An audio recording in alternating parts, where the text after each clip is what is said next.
This is nothing of the ancient. They adopted it in the system that was dealing with that. So what happens is, later on, the rabbi began to wear the Magen Davids were outside the synagogues, and then all of a sudden, now they use it in the modern state of Israel, was founded in 1897, whatever the debate was, whether this symbol should be used on the flag or not. Because the reason for it was they were saying, it's not ours. It belongs to the 7 principal people of Ahaya.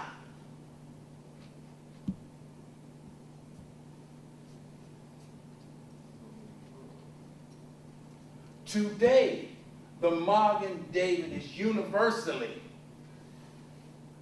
recognized as a symbol of Jewry.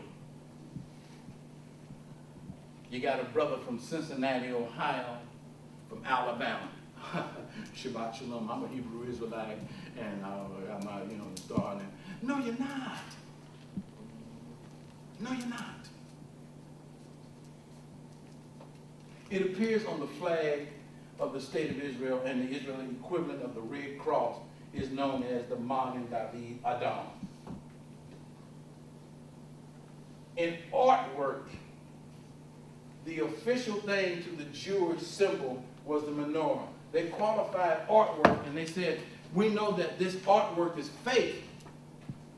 One reason is because it has the Star of David and candles.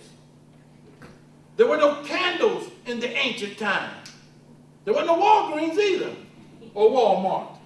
But yet, we black folks, we say, well, how did they talk? Did they have cell phones? No. So all these things in which we have a symbology and reference, they do not belong to the ancient. And yeah, the Jesus and the Yahweh thing does not either. And these things that are in here, they come from the Jewish virtual library themselves. That is the reference of what that is. Now, in this understanding of here, we already had one of these sacred females. She wasn't a hoe, she wasn't a shawty. What is a thug? A thug, I've explained before in one class before, that a thug is nothing more than a principal man of Kali. And Kali said, if you're a thug, that means in your community, you go out and cause havoc and harm to the people of your community. And I'll give you some hoes. And that's literally a technical term.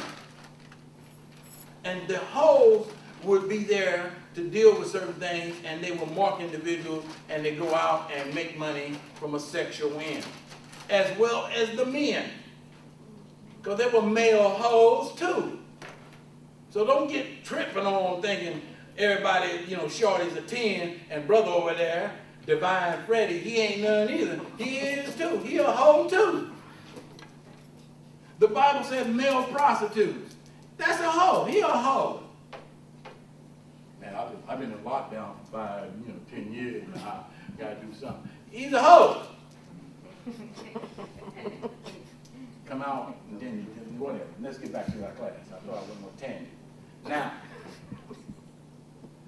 the thug thing, I know we had it where Tupac Shakur, and I like him, and he wrote on his belly, Thug for Life. They didn't invent that. That happened 3,000-4,000 years ago in India. And that was the mark that they would put on that round area where it connects to where they're showing who and what they are. And what they do is when they sit in that yoga position, because they're dealing with yogina, that's what they would do. And they sit there and meditate on what they're going to do to the community and one of them hoes they got. I'm not making none of this up. And right here in this belly, this round yellow circle is where it is. And they write in the part of the circle in the top, thug, where the green is, for life. This is the embellishment and the tattoo there. On the left arm, he would write Kali. On the other arm, he would write Shiva. And then they understood they would have a black dot there, or they wear a turban. The hoes would have the little red dot and markings on their neck of who the men they belong to. But when they became the bitch, the mark on their neck was erased. They wore things, and the bitch name of the man who was their thug got it on the back of their neck, and that meant nobody touched her. You've seen it in the movies, Mummy 1, Mummy 2, and even in this movie he said, nobody touches her. You've seen that, didn't he? He said, no man touches her. The thing is, because he don't made his mark on that woman. So all these things that black folks do, even with the grills, the reason they wore grills because their teeth were so rotten they had to do something to chew and do whatever, so they did this. So a thug is something old. And if you can believe in that ancient stuff, how come you can't embrace Ayah and the ancient ways? Ayah don't give you hoes. Now, the 7 principles of these things became the 7 principal people. The land was divided, according to Genesis. It said the land was one mass. In the commonality, what do they call the one mass? Pangea. But remind you, that's in the English Latin, which is what they say Pangea. Vanna White's in there. And she's all into that, A, B, and C. But we had in the Genesis book, it said the land was one mass. And what they did in reconstructing of the book, they said, what they call that? The Shema. Hear, O Israel, the Lord is one. Blank and blank and blank is one. Hold on. What was it? Could you repeat that for me, brother? Hear, O Israel, the Lord is blank, blank, and one. Amen? Amen. Shabbat shalom. So, fill in the blanks. What is it? It was taken out. Because they don't want you to know how you can help yourself. They show you through Hollywood how things are. They deal with the divine water and elixir.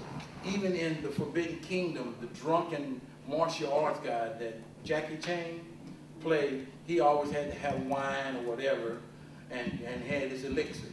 What is the elixir for the normal American white male? Beer. Beer. Now, I told you one time I was trying to figure out the name of this contest where these men stand on the lynching and they had that thing there. And that's called Captain Morgan. And Captain Morgan is a, hey, you know, and that's the lynching thing.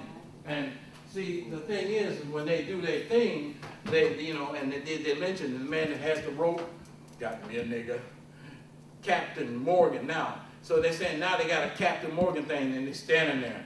And, you know, you're like, I don't believe, see, old schools like me, be like, I don't believe they did this. Old schools are also dealing with Hollywood because they got a white guy, and he played, because Eddie Murphy has played roles, and he's played white guys and big fat men, the Clumps, I think called Clumps, Professor Clump. So now they got a white guy where they're playing a black guy in Vietnam. And I'm going to see the movie, I think it's called Thunder somebody, because I think it's kind of cool. But, and he's supposed to be a white guy being a black guy. But what happens is, he becomes black in his mind. And forget he's a white guy. You know, excuse me, dude. All these white people, they're like, dude, you white. Come on. No, I'm brother, whatever his name is. So I'm going to see the movie. But what I'm trying to show you is, when you do these things and you take on the imagery, you take on the essence of what things are. And you do tattoos and markings. You invite the gates.